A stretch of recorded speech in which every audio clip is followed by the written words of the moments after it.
Rede Globo apresenta National Geographic. Por necessidade ou curiosidade, o homem aprendeu muito sobre a Terra, na qual ele é, ao mesmo tempo, hóspede e prisioneiro. Muitas vezes, frustrado em sua breve viagem através do tempo, ele encontra confiança renovada na ordem revelada pela natureza, na periódica sequência das estações, na simetria da tempestade. No entanto, nada diminui seu terror quando a natureza parece voltar-se contra ele, quando a terra estremece e explode em fogo, transformando em entulho tudo o que ele construiu.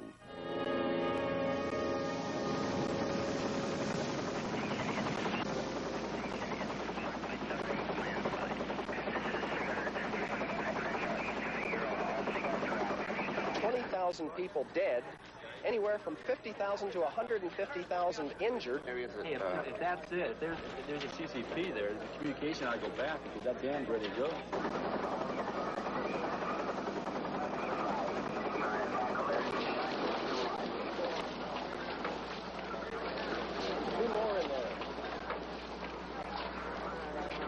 Contra os repentinos golpes de um adversário que frequentemente ataca sem avisar, alguns tentaram criar defesas. Incapazes de prevenir erupções e terremotos, eles procuram diminuir seus efeitos. Outros acendem velas votivas buscando segurança na oração.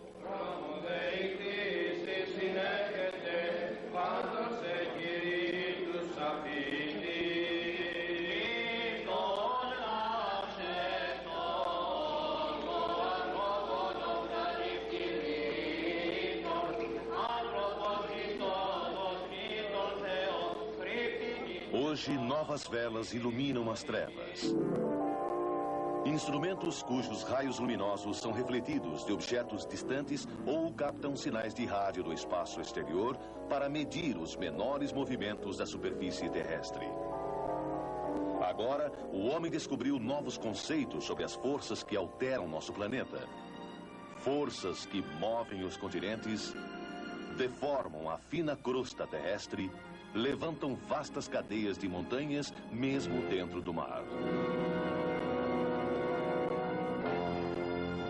Como todas as coisas vivas, a Terra está em contínua modificação. Nascida do fogo, ela também está sendo transformada dia a dia.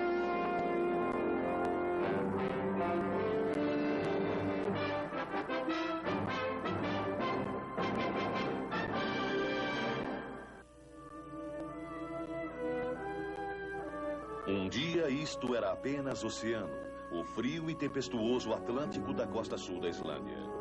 Então, durante uma erupção flamejante ocorrida no inverno de 1963, a ilha de Surtsey começou a emergir do mar. Hoje, seus 2,5 km de cinzas e lavas constituem um dos mais novos acréscimos à superfície terrestre do globo. No entanto, esse terreno virgem já não é mais desértico. A vida já o encontrou. Sementes trazidas pelo vento e pelas ondas já se enraizaram nas cinzas e pássaros começaram a fazer seus ninhos ao longo dos rochedos. Recinto fechado a visitantes ocasionais, a ilha tornou-se um laboratório vivo. Aqui, cientistas de países distantes podem estudar de que modo a vida experimenta e gradualmente toma posse de um novo domínio. Entre eles está o Dr. Robert Ballard, geólogo do Instituto Oceanográfico Woods Hole em Cape Cod. A story I often tell to try to get across the point that the Earth really is alive. If you were to interview a butterfly standing on the branch of a sequoia tree. Now, a butterfly lives for only a few days. And a sequoia tree can live for over 1,000 years. And you were to ask that butterfly, do you perceive the object on which you're standing as being alive? And the butterfly would say, of course not. I've been here all my life, 5 days. And the tree hasn't done a thing. Same problem with the human being. If you were to ask a human being, perhaps one that's lived 100 years, if they perceive the Earth, which is over 4.5 billion years in age, as being alive, they'd probably say, of course not. I've been here all my life and it hasn't done a thing. But the Earth really is a very dynamic object. In fact, I think of it as a living organism. Como Surtsey, a Terra também é uma ilha, não no Atlântico Norte, mas no vasto oceano do espaço.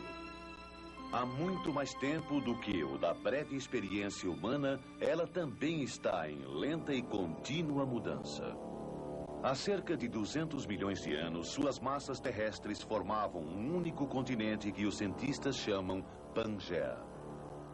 Então, fraturando-se lentamente, as placas da Pangaea começaram a se separar como peças de um vasto quebra-cabeças, assumindo gradualmente o contorno e a disposição que reconhecemos hoje nos mapas.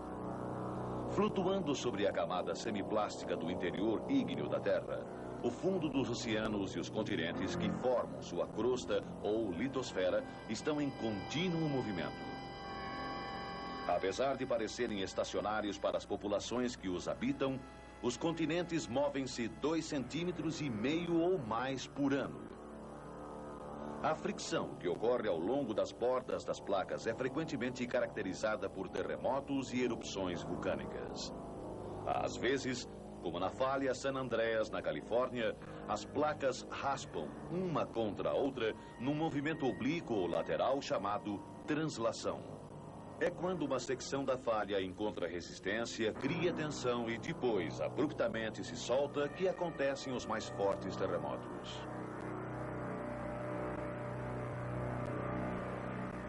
Em outras áreas, como no Japão, num movimento conhecido como subindução, a borda de uma placa da crosta desliza lentamente sobre a outra, causando atividade vulcânica e tremores. Ao longo dos 74 mil quilômetros da Cordilheira Central do Oceano, numa atividade chamada dispersão, a rocha fundida ou magma emerge através de fissuras do fundo do oceano, logo se solidificando em nova crosta submersa. Às vezes, como na Islândia e em suas ilhas costeiras, Surtsey e Heimaey, essa atividade cria novas terras na superfície. Situada a apenas 320 quilômetros ao sul do Círculo Ártico, na ígnea junção que ainda está formando a própria Islândia, Heimaey está acostumada a mudar. Porto para a frota que opera nas águas piscosas das proximidades, sua única cidade, Vestmannaeyjar, já viu muitas tempestades cobrarem seu quinhão de homens e navios. Intrépido descendente dos vikings que colonizaram a ilha há mais de 1000 anos, seu povo há muito tempo aprendeu a conviver com a incerteza e a enfrentar o risco e o acaso com espírito corajoso.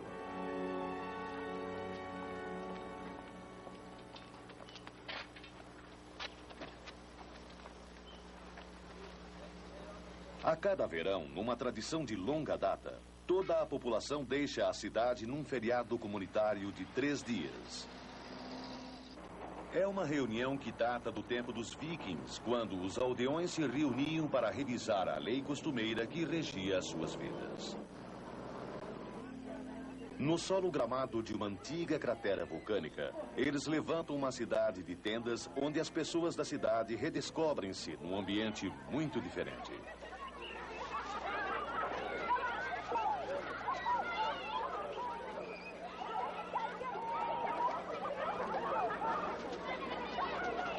Lado a lado, eles comemoram muitas coisas.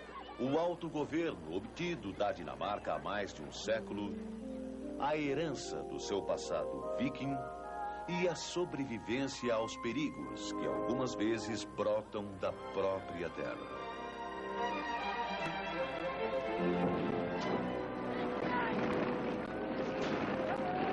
À meia-noite, jovens ateiam fogo a uma grande estrutura de madeira construída na colina.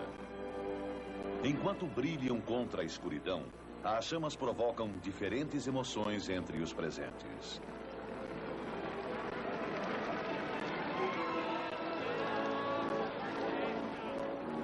Para seus antepassados nórdicos, o fogo trazia calor no frio entorpecente. Era um símbolo de vida, de renascimento. Mas o povo de Eimai sabe há muito tempo que o fogo também pode trazer destruição e morte.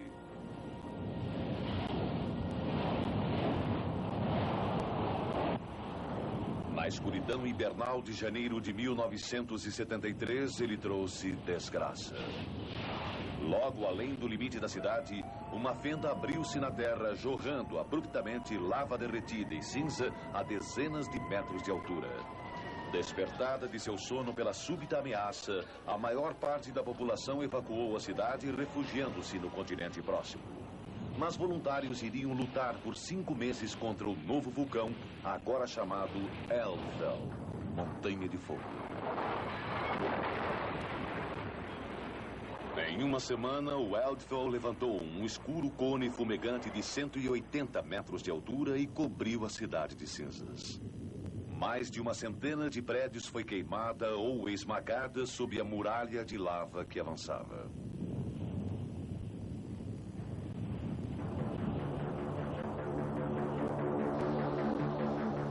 No início de fevereiro, as lavas ameaçaram fechar a entrada do porto.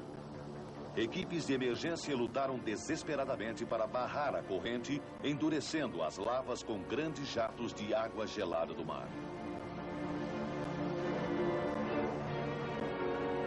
Finalmente, graças ao heróico esforço, o porto foi salvo.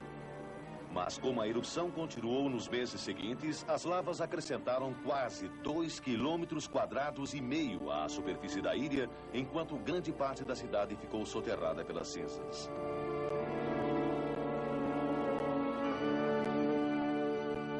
Seriam necessários anos para desenterrá-la. Finalmente, porém, o cemitério está novamente em ordem. À sombra da muralha de lava, crianças brincam, a maior parte pouco sabendo ou se lembrando do que aconteceu aqui. Elas têm outras coisas que fazer.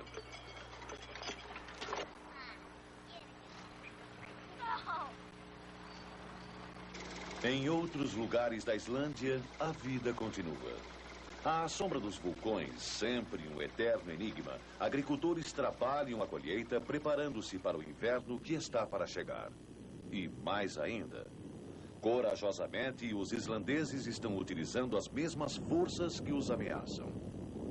Ao norte, perto do vulcão Krafla, procuram aproveitar o calor de um grande campo geotérmico para fornecer energia a fábricas e domicílios.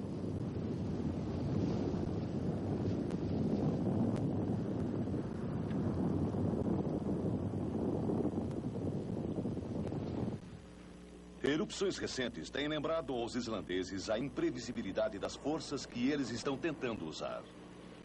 Com o Dr. Haraldur Sigurdsson, vulcanólogo da Universidade de Rhode Island, o Dr. Ballard visita um local onde um recente derrame de lava ameaçou uma usina elétrica recém-construída.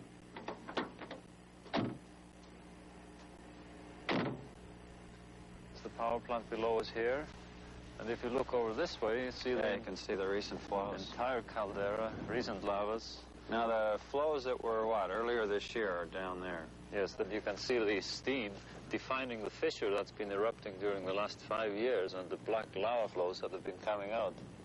So if, let's say there were another eruption right along the caldera where we see the fissures opening up, the lava could just come down this valley and go right around the corner to the power plant.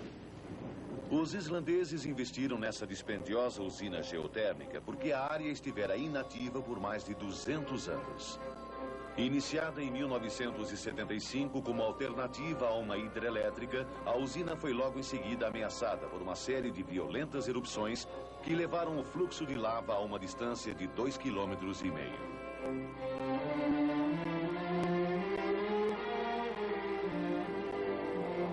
Tentando identificar um possível padrão na atividade vulcânica de Krafla, cientistas observam na usina e seus arredores a existência de sinais ameaçadores.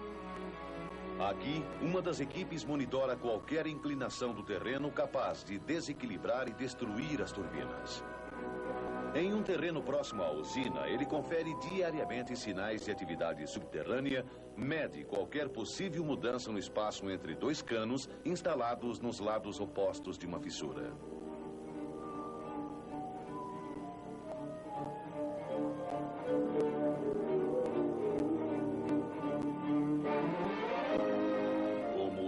De uma serpente que se eleva sobre o oceano, a crista fumegante da cordilheira central do oceano atravessa a Islândia.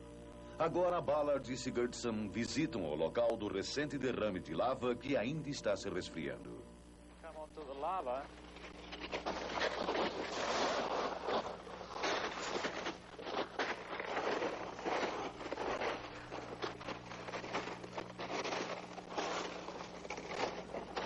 We're in the fissure that erupted 6 months ago. So everything we're walking on is less than 6 months in age. That's right, and it's still cooling off here. That's why it's still like a sauna bath. It's about as fresh as you can get, short of having it red. Yes. Sit Take down and this look in. around here. If you can sit without cutting your pants. Oh, it's even warm. Now, understand that when this eruption began to take place, a tourist from Denmark or something was standing right where the fissure opened up, and He was quite close to the area where the crust split and rifted apart, and the lava started to squirt up. so he just took Lava. off. And actually, I understand that the lava was moving quite rapidly here, up to How 10, fast? up to 10 meters per second. So you'd have to be let's see, that's the world's record for the 100-yard dash is 9.8. so it's running about as fast as the world's record. So I hope the Dane was a fast runner. he got away. So far, there have been no casualties. Before this took place, this area had been quiet for a long, long time. This is why they thought it was safe to build the power plant. This area has been without volcanic activity for about 250 years, and therefore there was the general feeling that it wasn't an imminent danger, and it was a worthwhile risk to take to start construction of a geothermal power station in this central volcano. And they've invested what? Oh, probably about $60 million. So $60 million is really in peril then, if another major eruption occurs here, and this time it does go over that pass and down into the basin. Well, that's always a possibility, but in Iceland, Iceland is a country where you have to live with the elements.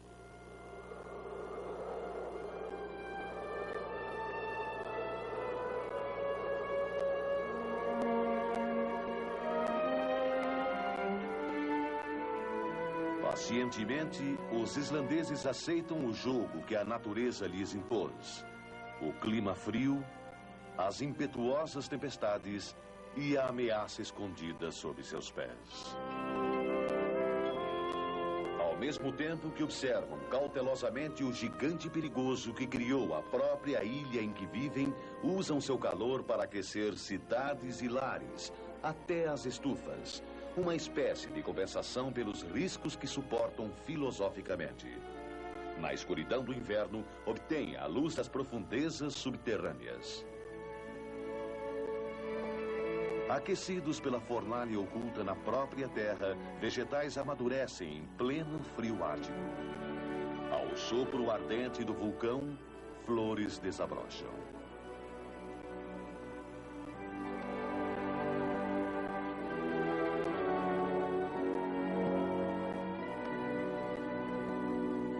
No entanto, o risco permanece.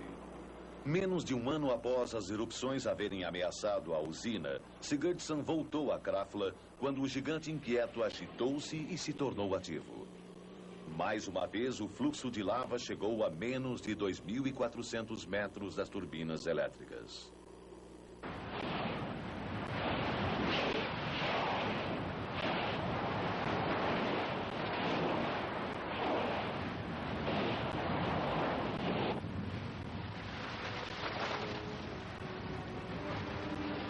Apesar de as fontes ígneas gradualmente se acalmarem, a erupção levantou o nível do solo, formando um declive por onde futuros fluxos de lava poderão descer em direção à usina energética.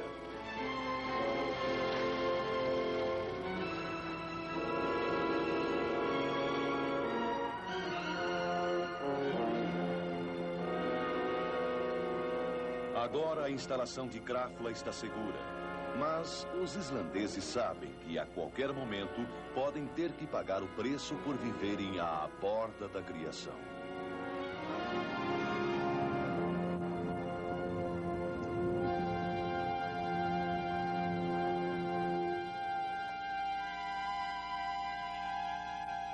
Às vezes, a atividade da Cordilheira Central do Oceano traz efeitos surpreendentemente opostos. Na Islândia, o seu vagaroso processo de expansão em milhões de anos criou a grande ilha habitada.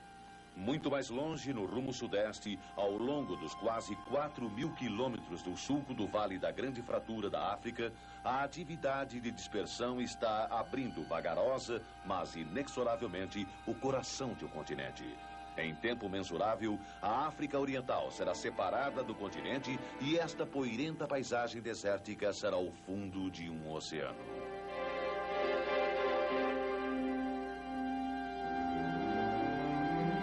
No Triângulo de Afar, no chifre da África, o processo já começou. O mar está invadindo a terra. Em Rub al-Harab, Djibouti, uma extensão continental do Golfo de Aden, o mar foi temporariamente contido por uma estreita barreira de pequenas colinas vulcânicas que encerram o lago Assal.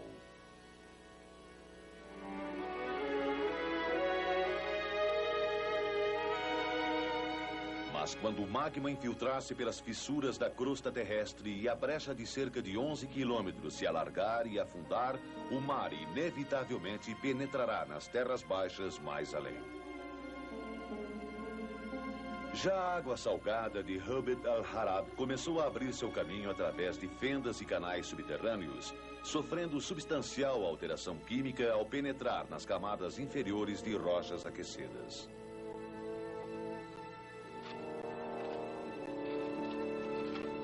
Com o Dr. Jean-Louis Cheminet, do Centro Francês de Pesquisa Científica, Ballard desce por uma fissura recentemente ativa, através da qual uma pequena corrente de água do mar alcança o lago distante.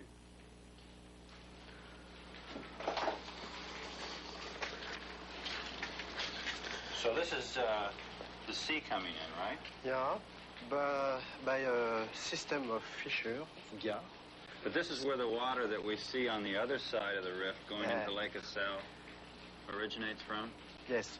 So it comes in from the sea? Yeah, from the sea and across the rift by the fissure, the gap, inside the mountain and out the other side? Yeah.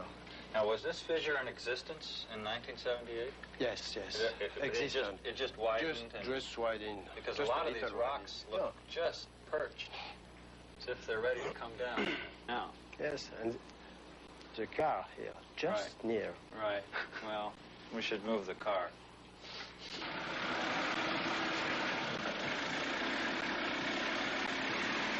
Road like this. So we'll go across the... Not across exactly like this, no. We go across this area, right? Now, how long will it take us to get to Sal? If we went from here all the way across, went across that flat desert-like area, how long will it take to get there? Maybe 6 hours. 6 hours. 6 hours, yeah. Maybe more. 6 hours, six and a half.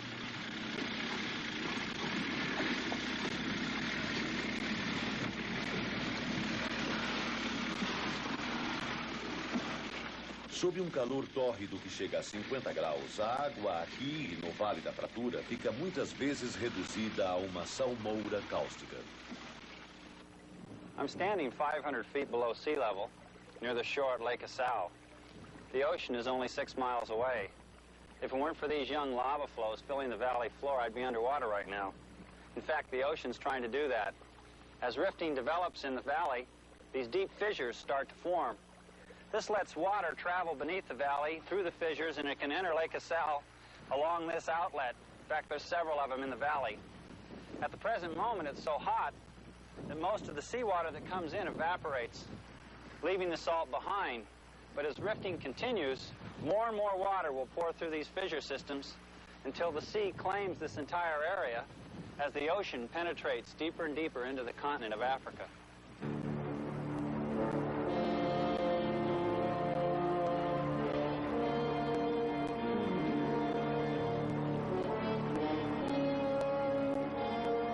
Aqui, como na Islândia, a ação de dispersão cria uma nova crosta. Em outro lugar, em compensação, as bordas de uma placa em expansão são destruídas. Posto avançado da Ásia, o arquipélago do Japão suporta o choque das placas das Filipinas e do Pacífico à medida que forçam para baixo a placa eurasiana em uma zona de forte subindução. Nas profundas trincheiras do oceano ao largo do Japão, as velhas placas mergulham de volta ao interior liquefeito da Terra, causando fortes distúrbios. Os nevoeiros aqui são o sopro do dragão, o sibilante vapor das 20 mil fontes termais do Japão e de seus 40 vulcões ativos.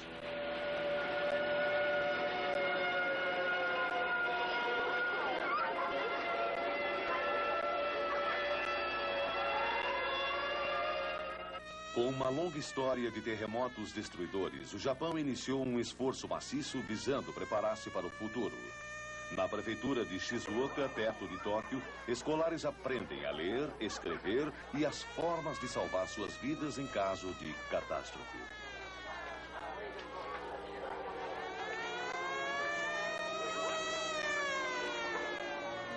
Neste templo, as vítimas de uma grande tragédia, lembrança e realidade são como a face incompatível de uma falha tectônica.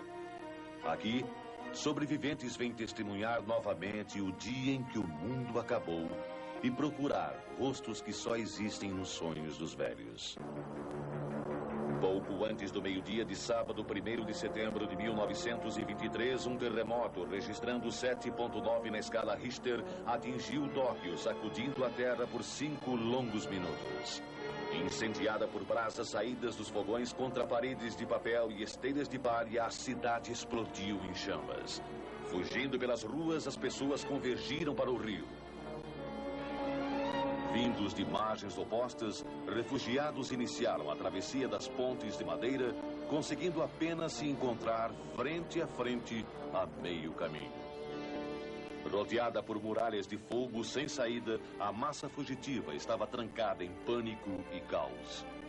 No dia seguinte, 2/3 de Tóquio jazia sob uma negra cinza ardente e mais de 140 mil pessoas estavam mortas.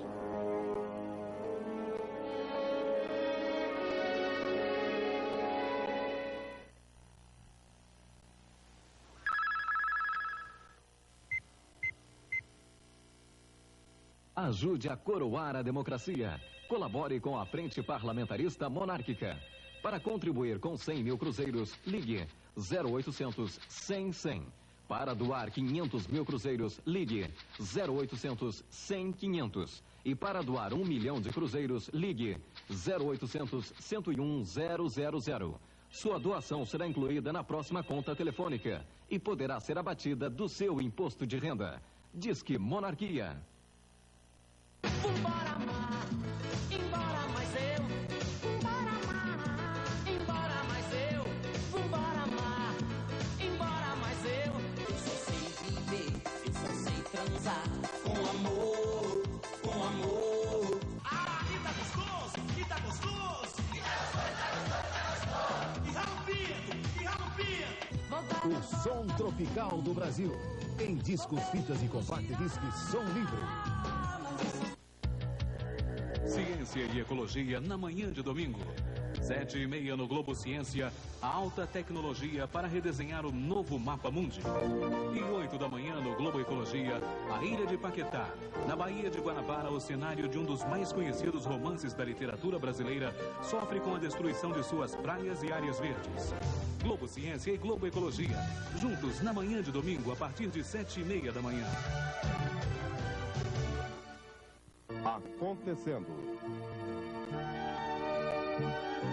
Acontece em Poços de Caldas neste domingo na Casa do Menor Ednan Dias, exposição de trabalhos em gesso e madeira, mostra de vídeo e a tradicional feijoada beneficente. Início dos eventos 10 horas na Casa do Menor. Oferecimento Lago e Duca. Conjunto estofado 2 e 3 lugares por apenas 2.690.000. Eu tinha medo de perder o emprego. Ganhava mal, não era feliz, mas tinha medo. Medo de mudar e não dar certo. Até que apareceu uma oportunidade. Dessas que só aparecem uma vez na vida. Mas eu continuava com medo. Foi então que meu chefe me disse: pode ir. Se não der certo, você volta. O seu lugar está garantido. Deu certo. E eu mudei minha vida. É isso que a Frente Parlamentarista Ulisses Guimarães vem garantir a você. O direito de voltar atrás. Em caso de vitória do parlamentarismo, após 4 anos, haverá uma nova consulta popular. Se você não estiver satisfeito, pode voltar atrás. Perca o medo. Mude sua vida. Parlamentarismo já. Você só tem a ganhar. Centro Oficial de Comunicações durante uma crise, a televisão NHK transmite informações do Serviço Meteorológico do Japão. Aqui, um vasto sistema de alarmes mantém uma constante observação através de um grande número de estações sísmicas e de uma linha de 200 quilômetros de monitores sísmicos ao longo do fundo da Baía Suruga, provável epicentro do tremor previsto. Ao primeiro sinal de qualquer atividade anormal, o SMJ instantaneamente alerta o chefe de um comitê de 6 sismólogos. Conhecido como o Anteikai, esse grupo rapidamente avalia a informação e o primeiro-ministro é avisado. Enquanto a polícia, os bombeiros e outros servidores assumem seus postos para prevenir a confusão e o pânico, há um prazo de 30 minutos antes que um alerta seja transmitido.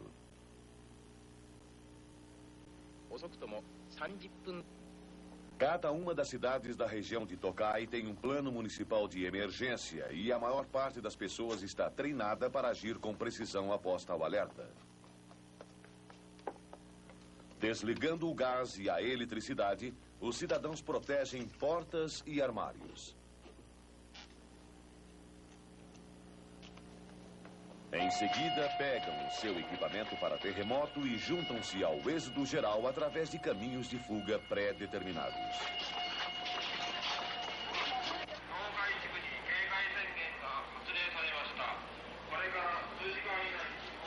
Na rua, uma corda ajuda a manter a unidade e a ordem e evita o pânico, criando um sentido de segurança coletiva. Guiado e patrulhado por forças de emergência, um crescente fluxo humano saído de casas e fábricas move-se em direção às áreas de refúgio determinadas.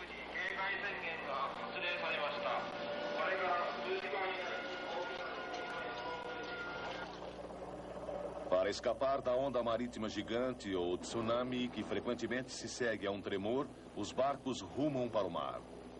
O treinamento é uma medida dispendiosa, mas seu preço parece pequeno se comparado com a ameaça de perda de vidas em uma das mais densamente povoadas áreas da Terra.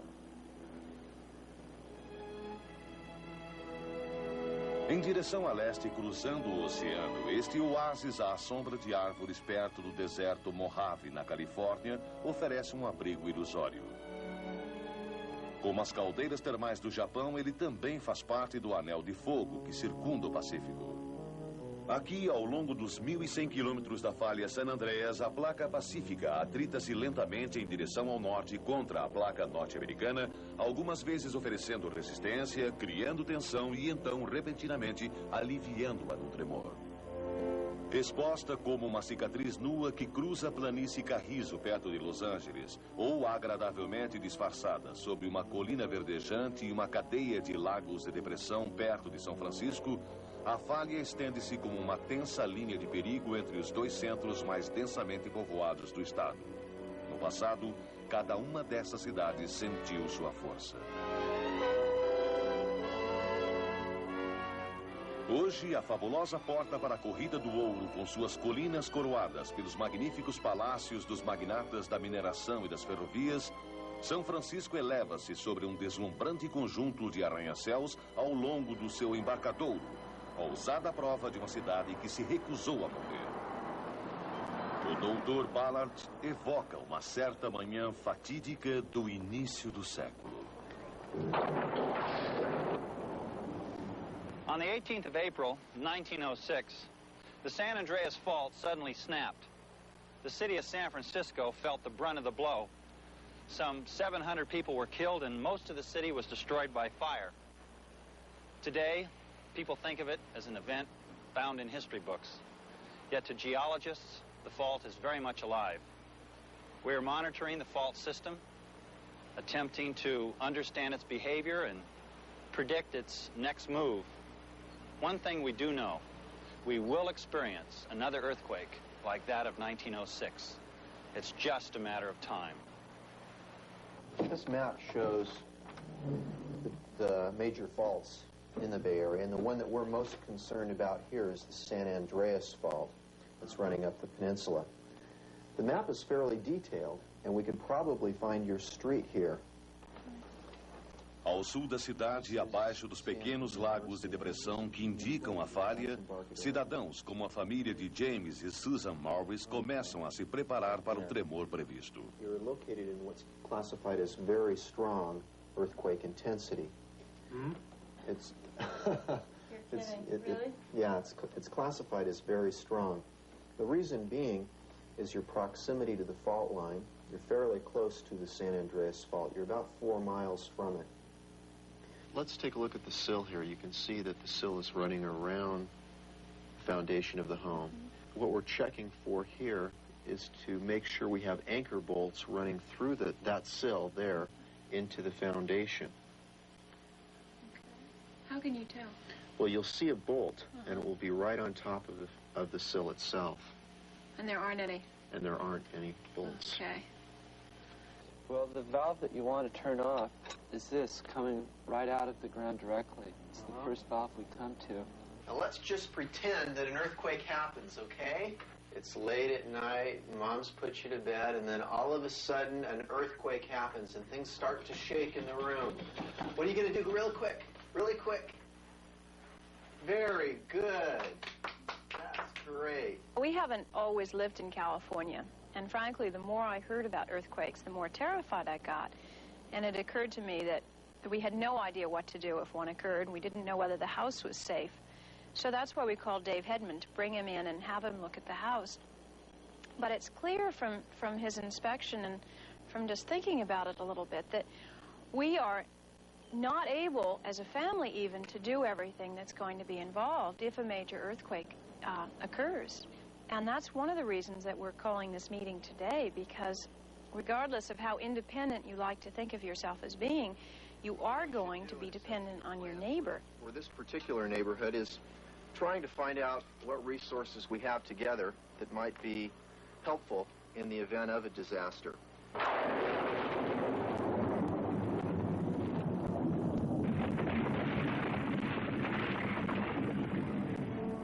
Amanhecer de 9 de fevereiro de 1971, terremoto que registrou 6.4 na escala Richter sacudiu o vale de San Fernando, em Los Angeles.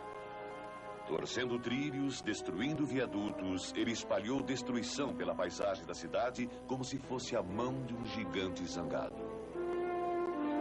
Como cúmplices silenciosas, chamas brotaram através dos escombros. Grandes hospitais e outras instituições ruíram. Por toda parte, o tremor aprisionou suas vítimas. Depois de passado, a cidade avaliou suas perdas. 64 mortos, 500 milhões de dólares de prejuízo. Milhares de vidas, no entanto, foram salvas e que poderiam ter sido perdidas porque conseguiu-se baixar rapidamente o nível da água de uma represa avariada. Depois disso, alarmadas, repartições públicas expandiram amplamente seus preparativos contra terremotos. Hoje, não apenas métodos de levantamento topográfico padrão, mas também um grande conjunto de novos instrumentos são empregados para monitorar a paisagem fraturada da Califórnia. Usando raios laser e ondas de rádio de estrelas distantes, cientistas podem avaliar o estado através de mudanças na crosta ou movimentos de poucos centímetros da placa.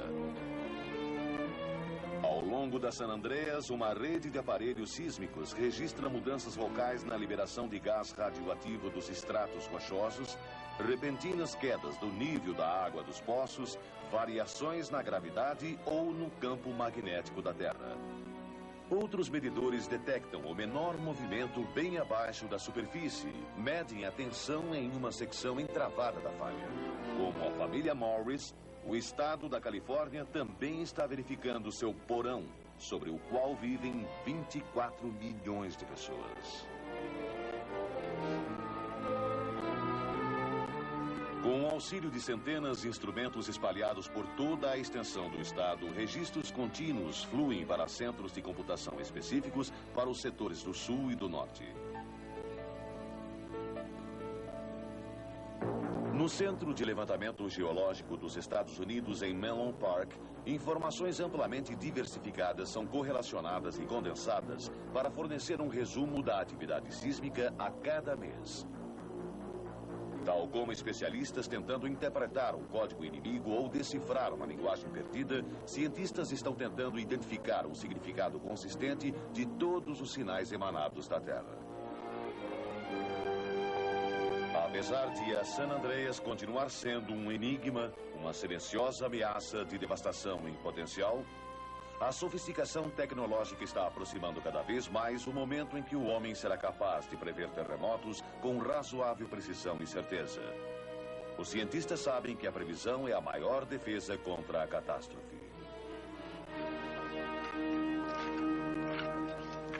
Usando um instrumento simples como é a enxada, um jovem geólogo do Instituto de Tecnologia da Califórnia demonstrou que a chave para o futuro pode estar no passado.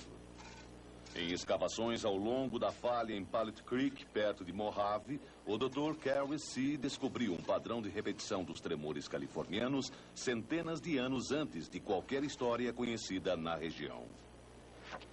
We are on the main trace of the San Andreas Fault, and the layer I just scraped off has been radiocarbon dated at 1350 AD.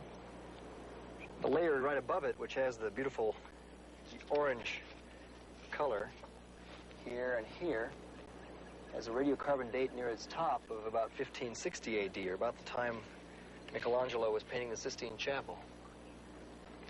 This layer dates from about the birth of Benjamin Franklin, 1700, and this layer about right here was the surface of the Earth at the time of the 1857 earthquake.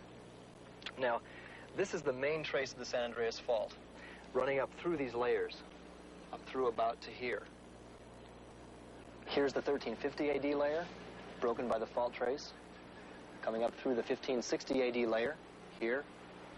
So, here we have the Pacific Plate, and here we have the North American Plate, broke only by this very narrow trace or plane of the San Andreas Fault. And it continues on up through the 1700s level, and stopping at this level, the 1857 level. In 1857, there occurred the Great Fort Tejon earthquake, which was the last great earthquake to break the San Andreas Fault in the southern part of the state. Elsewhere at this site, we have exposures that show a total of 11 prehistoric earthquakes and the Great Fort Tejon earthquake of 1857. The radiocarbon dates show that the earthquakes occur with a frequency. They occur about every 145 years. It's been 125 years since the Great Fort Tejon earthquake. The chances are really quite good that within our lifetime, we're going to see another Great Fort Tejon earthquake. Give me the number of dead you anticipate, and I will, that you're estimating, and I'll try to work it out on this end. Estimates of injured range from 50 to 80,000, with an unknown number trapped in collapsed structures. At this time, the numbers of dead may be in excess of 10,000. Para treinar repartições de socorro e para alertar o público, os serviços de emergência do Estado organizam treinamentos anuais. I would like to clarify what's turned out to be a rumor of a radioactive release problem at Caltech. Alex Cunningham, diretor dos serviços de emergência da Califórnia. The scenario for this exercise is that An earthquake occurred yesterday in Los Angeles, actually about 30 miles northwest of San Bernardino, along the San Andreas Fault. Its magnitude, for exercise purposes, 8.3.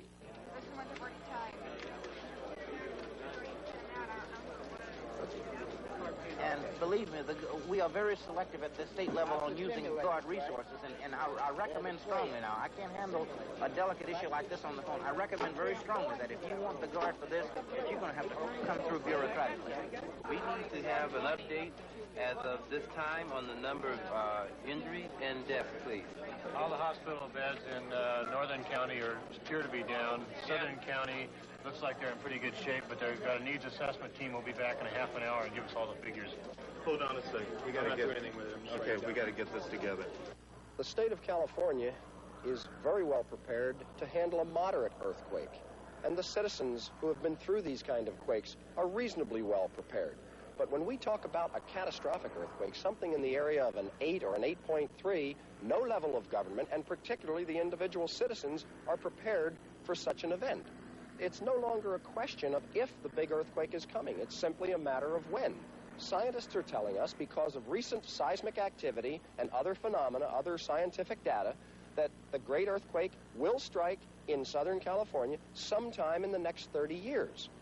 Unfortunately, many people say, well, if it's 30 years away, we don't have to worry about it. It's not 30 years away. It could happen tomorrow. It could happen today. It could happen next month. But sometime in the next 30 years, we're going to have it, and people damn well better prepare themselves for it. Pouco conscientes de holocaustos ameaçadores, a maior parte dos cidadãos de Los Angeles permanece presa aos traumas e aos congestionamentos de tráfego da vida cotidiana. Poucos conhecem a matemática do terror. Na época do tremor de 1857, 11 mil pessoas viviam em Los Angeles. Hoje, há mais de 7 milhões.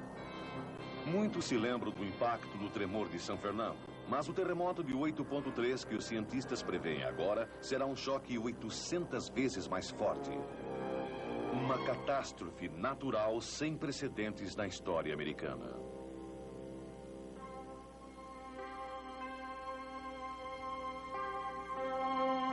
Há 3.500 anos, na ilha de Santorini, no mar Egeu, estas ruínas também abrigavam uma civilização. Aqui, muitos anos antes do Partenon, a comunidade marítima de Hakkyorotiri criou uma cultura que rivalizava com os esplendores da vizinha Creta Minoana. Em afrescos, artistas pintaram as ensolaradas paisagens do homem em sua primavera, os anos do paraíso, quando a terra era só maravilhas.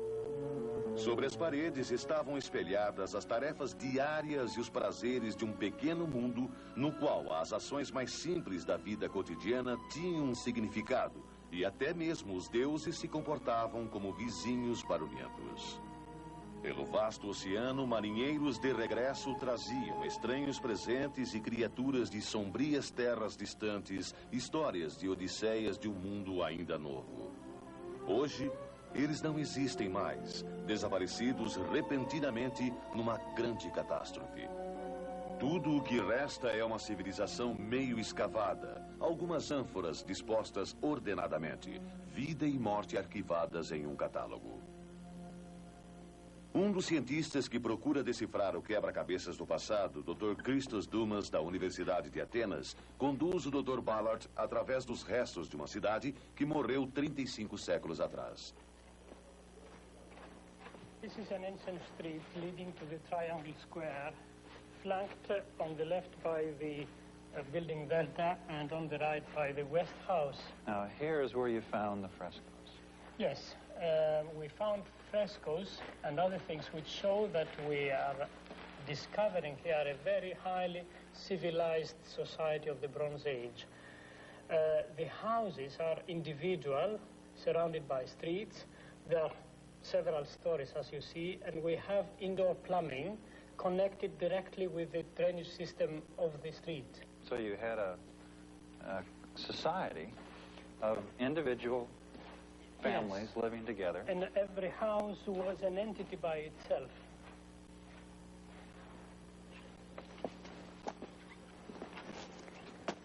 And here we can see how sophisticated these houses were. The basement, as in many other houses, was used for storing goods, a variety of crops like barley, flour of barley, lentils, various nuts like almonds. So they had a pretty good diet. I mean, it was varied. And they were consuming also seafood because we found shells of sea urchins and remains of dried fish. The city was captured by the earthquakes, and this staircase shows that it was broken before the eruption of the volcano. So this probably caused them to evacuate. Yes, it was a warning for the people. And then after the earthquake, the major eruption occurred. Yes, it destroyed almost everything, as you see, and then the site was covered with volcanic ash.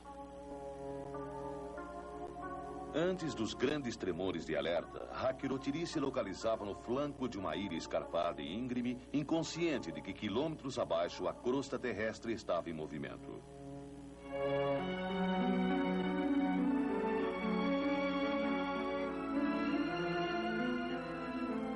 Logo depois do terremoto, a ilha explodiu numa das mais prodigiosas erupções vulcânicas da história. Repentinamente, uma montanha desapareceu. Suas paredes ruíram numa cratera vulcânica, agora invadida pelo mar.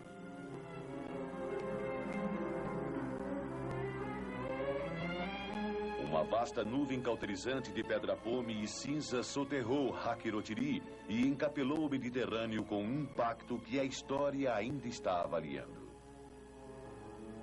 We're inside the caldera. Behind me are the layered walls of the volcano, which record its long history. The black layers are basaltic lava flows. The red ones are tephra, ejected from the volcanic vent. These prehistoric layers once formed a great volcano over 5,000 feet high. About 3,500 years ago, the entire volcano erupted, destroying over 2/3 of the island. At the top, today you can see a white layer of pumice and ash, which records that great event. That layer is over 100 feet thick.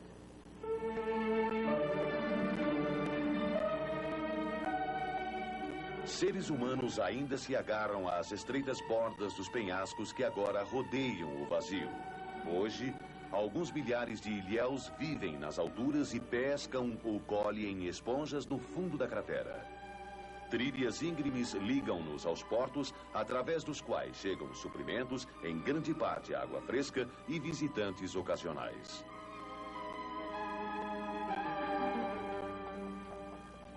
Hoje, os centros da civilização ocidental estão longe de Santorini.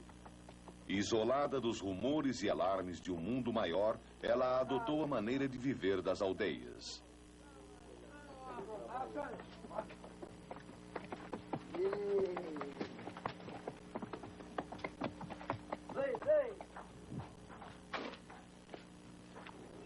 Nos rochedos, trabalhadores constroem e reparam estruturas usando a própria pedra-pome e as cinzas da explosão que um dia destruiu sua ilha. Nos campos em volta deles, agricultores cultivam vinhas e colhem os grãos plantados num solo vulcânico. A pedra-pome é ainda vendida e foi certa vez exportada para a construção do canal de Suez há mais de um século.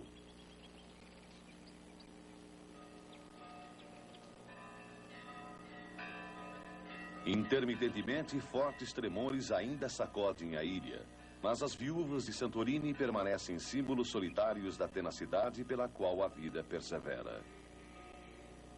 Abaixo delas, uma placa desliza sobre outra num movimento sem fim. Até os deuses podem mudar, mas rezar continua sendo um passo na procura da confiança renovada e da segurança.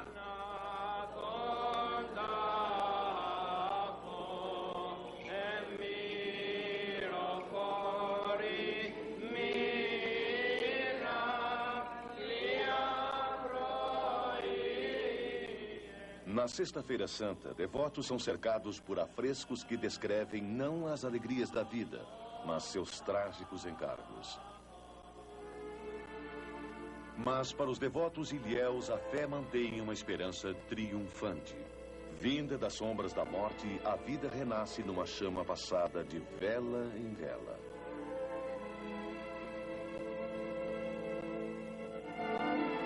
No ritual de 20 séculos, os aldeões encontram novamente uma antiga identificação.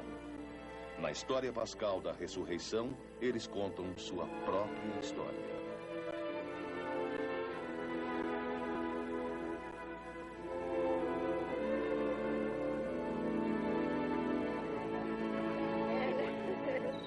Depois da ressurreição, a alegria, a quebra dos ovos para liberar a vida simbólica que há dentro deles.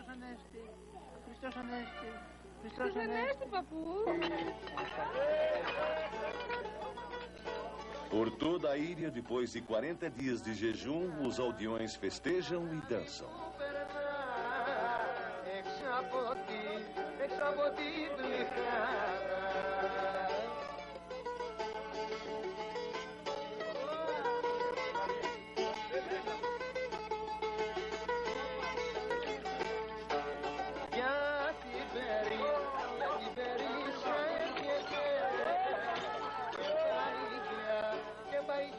O mundo mudou muito desde que esta mulher viveu em Santorini. Seus deuses desapareceram.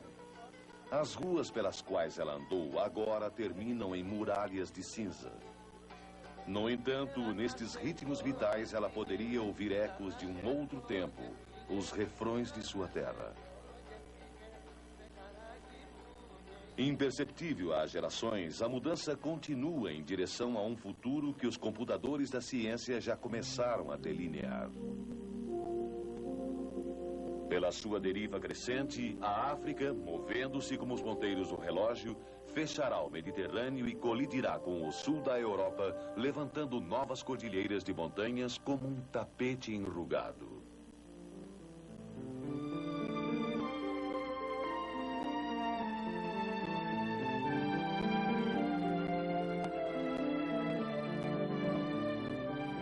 Na própria África, o mar finalmente cobrirá os cactos, isolará o leste do continente, invadirá terras que um dia foram ocupadas por elefantes e leões.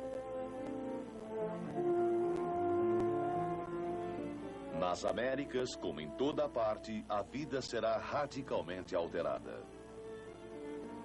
Meca para milhões de fugitivos do leste hibernal, Los Angeles terá de equipar suas piscinas com descongeladores.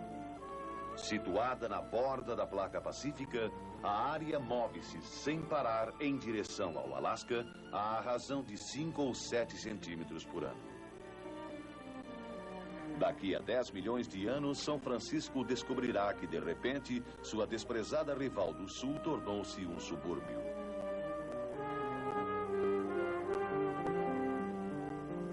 Nova York pode tornar-se parte de uma vasta cadeia vulcânica quando o fundo do Atlântico, em expansão, passar por debaixo da costa leste.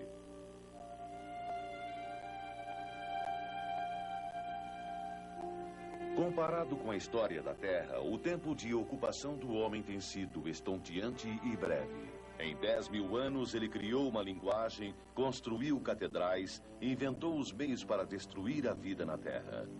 Seus computadores podem projetar o destino dos continentes com 200 milhões de anos de antecedência. Mas onde o homem estará, ninguém pode predizer.